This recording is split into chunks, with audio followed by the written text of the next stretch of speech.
Due to popular demand, we're talking about how we go through knocking out an enemy bunker. Now, it's important to note that this battle drill is a little bit antiquated.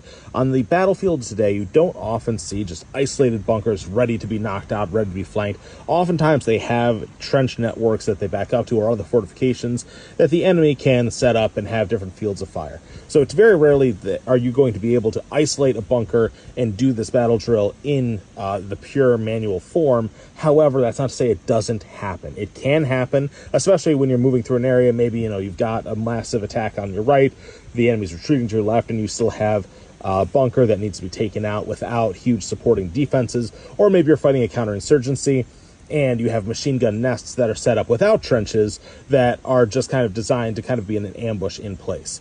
So regardless, when we have a bunker, naturally they are set up shooting at you, and they typically have a cone of fire that goes out right in your face, usually with like a machine gun, medium machine gun or heavy machine gun.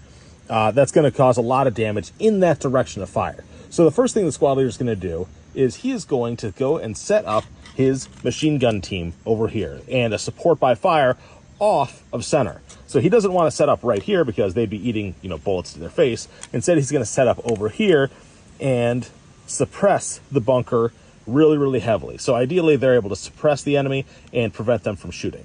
Naturally, if it's a well-built bunker, the guys inside are probably not going to get killed because it's a well-built bunker. But the suppression will keep their heads down and prevent and allow these guys to then do their flanking maneuver off to the right.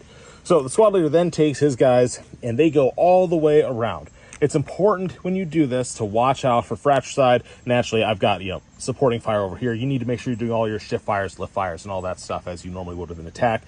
But don't worry too much about how I've set it up here because I'm just a guy playing with toys on a table. Once you're set up over here, though, you then set up another, not support by fire, you're just watching the area. These guys need to provide security for a two-man grenade team to go up. Preferably someone with an automatic rifle and someone with a hand grenade. And what's going to happen is they're going to approach the bunker from over here as stealthily as they can. And what's going to happen is this guy is going to observe the rear opening of the bunker. I'm going to zoom in for you over here. He is going to observe the rear of the bunker, make sure nobody's coming out. He is going to sneak up with his hand grenade, crawling, being super sneaky as best he can. And he is going to toss a grenade in the bunker. This is one of the few times in which you want to go through and do the full cook grenade. 1, 2, toss. This is because you don't want them to be able to pick the grenade up and toss it back out with a full 3 to 5 second delay. So cooking it off can be an effective way to minimize their ability to react to that grenade. If you cook it too long, though, this guy just blows up, and that's not ideal. So make sure that you're being intelligent about that and not blowing yourself up.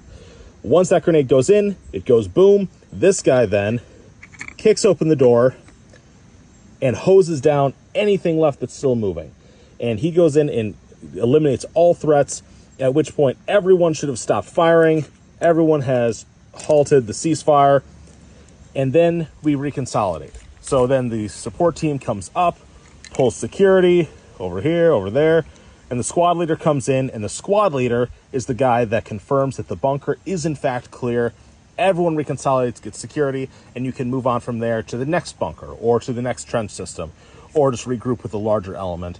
But at the end of the day, the bunker is knocked out with this. And if you do it right, you can minimize a lot of your casualties by using the flanks and avoiding their preferred field of fire. Hope this helps.